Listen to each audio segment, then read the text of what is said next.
Hi everybody, Jeff Antoniuk here, Digging Deeper Jazz video series. Welcome, thank you so much for being here. We've got what I hope is going to be a pretty mind-blowing video today for you. We're going to be talking about something called parent rhythms as relating to 3/4 waltzes.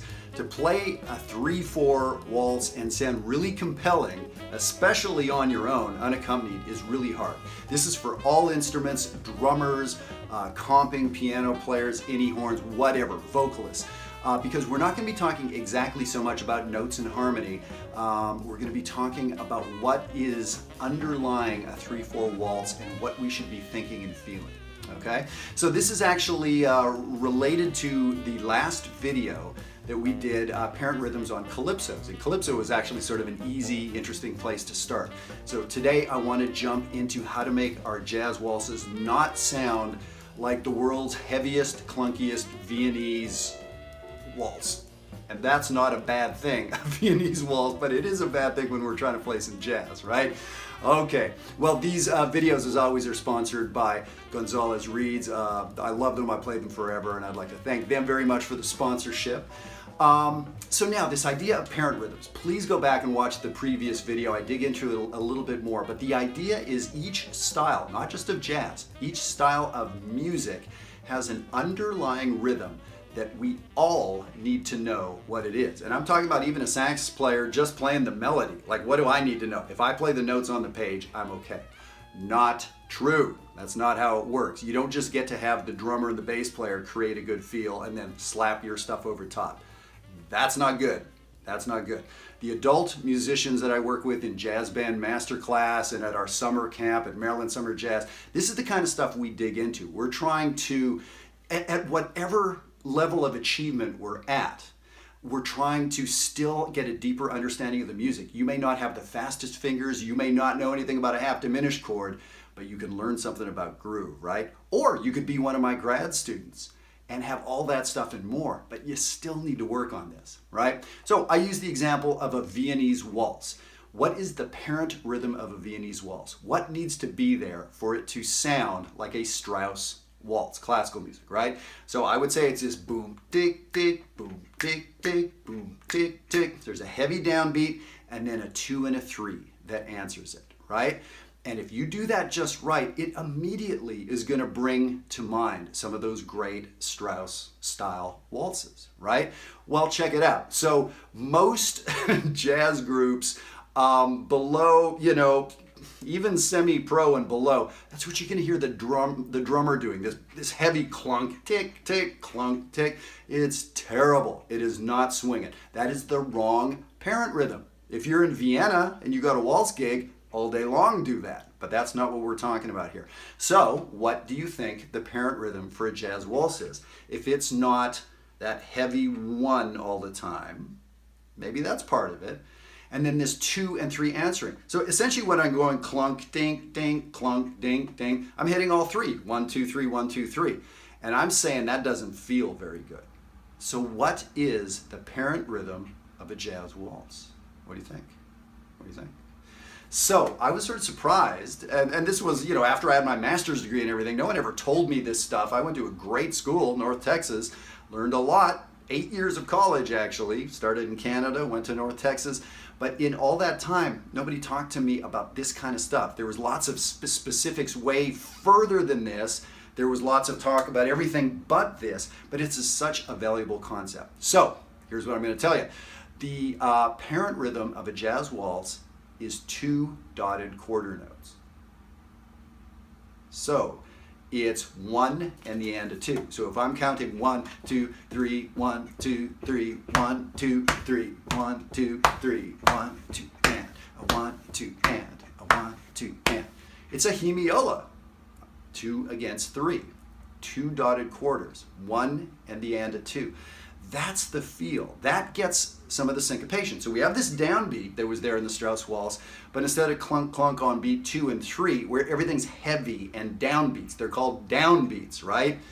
On the beat, on, down, Jazz is about the syncopation. Jazz is about the in-between stuff, right? So that and a 2 is the in-between thing.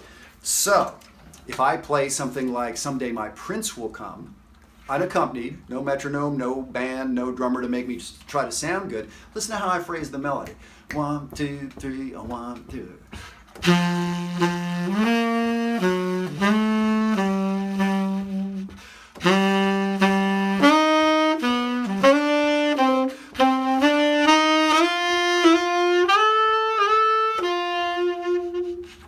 So, as I was playing that, I played almost entirely dotted quarters when I played 1, 2, 3.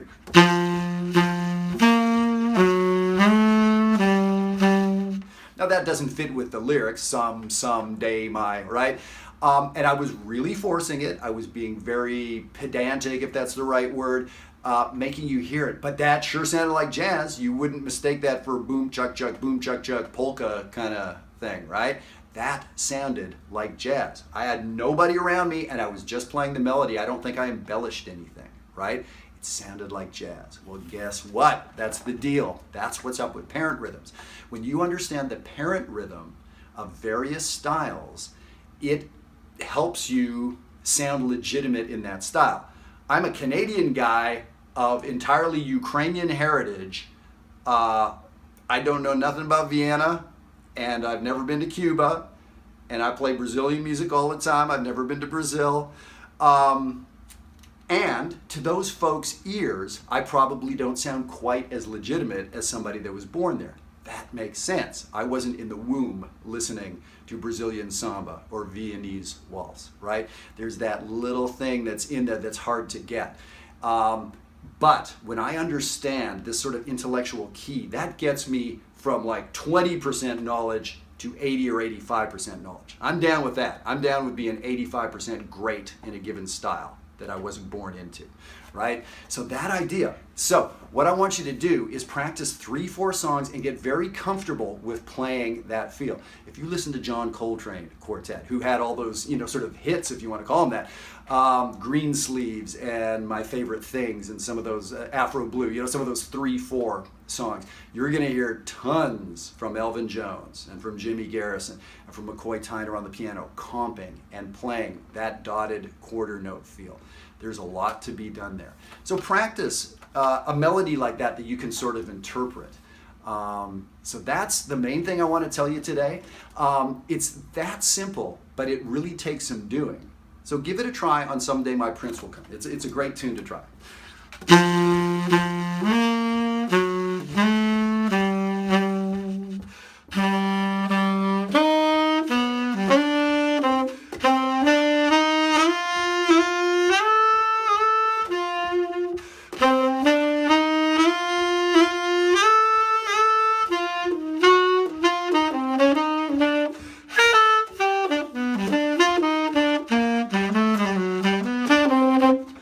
And go on like that, feeling 1, 2, and 3, 1, 2, and 1, 2, and 1, 2, and.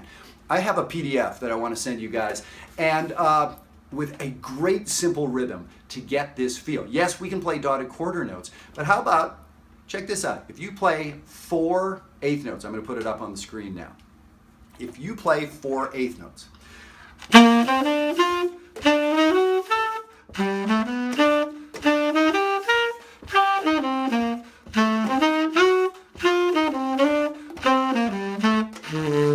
so if you just play 4 eighth notes, 1 and 2 and, 1 and 2 and, 1 and 2 and, 1 and 2 and.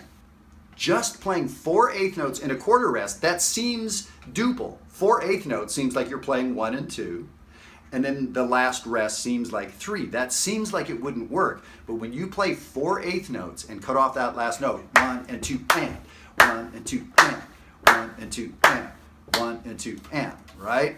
That really works pretty well. So give that a try through a 3-4 tune. 1 and 2 and, 1 and 2 and. You could even flip it around, start on the end of 2. But getting deep into the exercises, that's actually getting a little past what I wanted to talk about today. If you just leave this in the previous video, Parent Rhythms on Calypsos, if you leave this understanding that every style has some sort of underlying rhythm, almost without exception. Certainly all the styles we would play and call jazz, from funk to calypso to swing to everything else, right? So if you understand that there is something underlying that, and if you understand what it is, it's always a simple rhythm. It's the craziest thing in jazz might be something like the clave rhythm. 1, 2, 3, 4, 1, 2, 3. And so it might take you an afternoon if you've never played clave to learn the rumba clave, the son clave, whatever. My point is, the rhythms are not complicated. The things that go on over top the rhythms, what Elvin Jones does with the Antoniuk is insane, right? What a great Cuban musician does with clave, et cetera, is crazy. But don't worry about the over top stuff. If you understand what's informing their decisions, also known as the parent rhythm, wow, that gets you in there. So this is great for listening to and understanding music, but when we start playing, this gives you that key to sort of figure out what to do. So I hope that's helpful. When I heard this, I mean, like I said, I had my master's degree. I've been making my living as a professional musician for 10 or 15 years.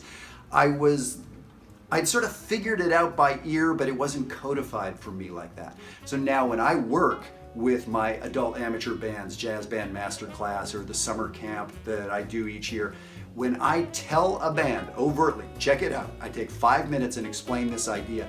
The band sounds, I'm talking about 100% better, 300% better from that nasty boom chick where we started off with the Strauss Waltz.